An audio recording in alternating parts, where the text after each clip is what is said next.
Stand for humanity, stand for Palestine, stand for George Galloway. Brothers and sisters, we can make history.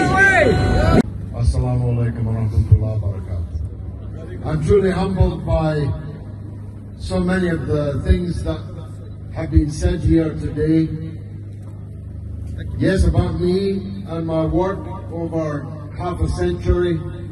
Don't tell my wife, she thinks I'm 45.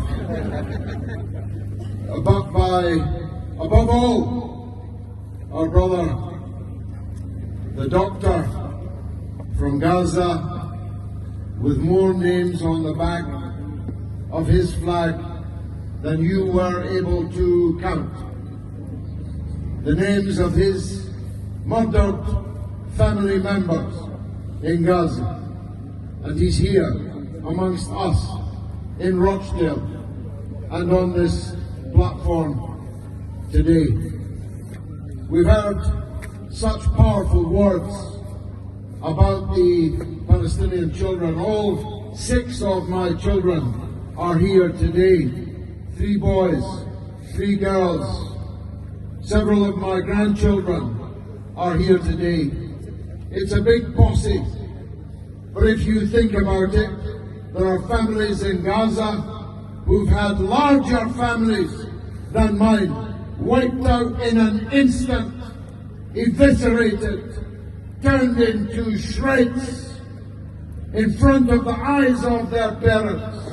Parents burying their children when it is children who should bury eventually, after a long life, their parents. As Shanaz said, I myself also been present at many births. Everybody here who has, and especially every woman here who has given birth, knows the difficulties of labour. Imagine the agony, not just of the mothers, but their mothers, their husbands, as 20,000 children have been born in Gaza, mashallah, in the last 127 days. They are never going to wipe out the Palestinian people. We will not allow them to wipe out the Palestinian people. God will not allow them to wipe out the Palestinian people. But the suffering has been immense. 30,000 dead. 70% of them women and children. Imagine 10,000 children annihilated in 127 days.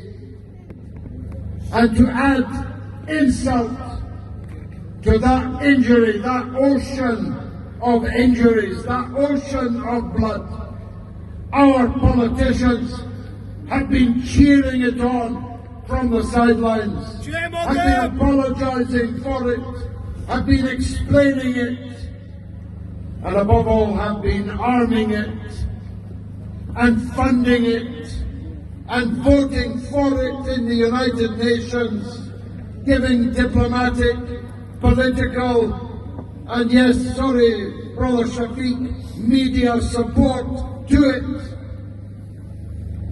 calling the victims the terrorists, and the terrorists the victims, turning language on its head, inverting logic inside out. These criminals are every bit as guilty as those pulling the triggers, dropping the bombs, firing the rockets, dropping the shells from land, sea and air, because Israel would not be able to commit these crimes if it did not have the support of these hypocrite Western politicians. So many have died in Gaza. More than ever, I've been in this cause for more than 50 years. In Gaza, over and over and over again, I've seen many massacres, many crimes. But I've never seen anything quite like this.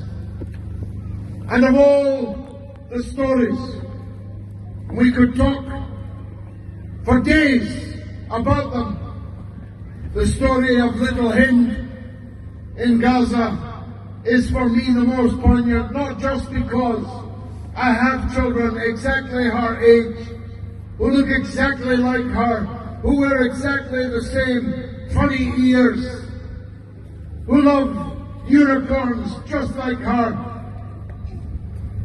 but because of the particular cruelty of her death, even in this sea of misery that is Gaza.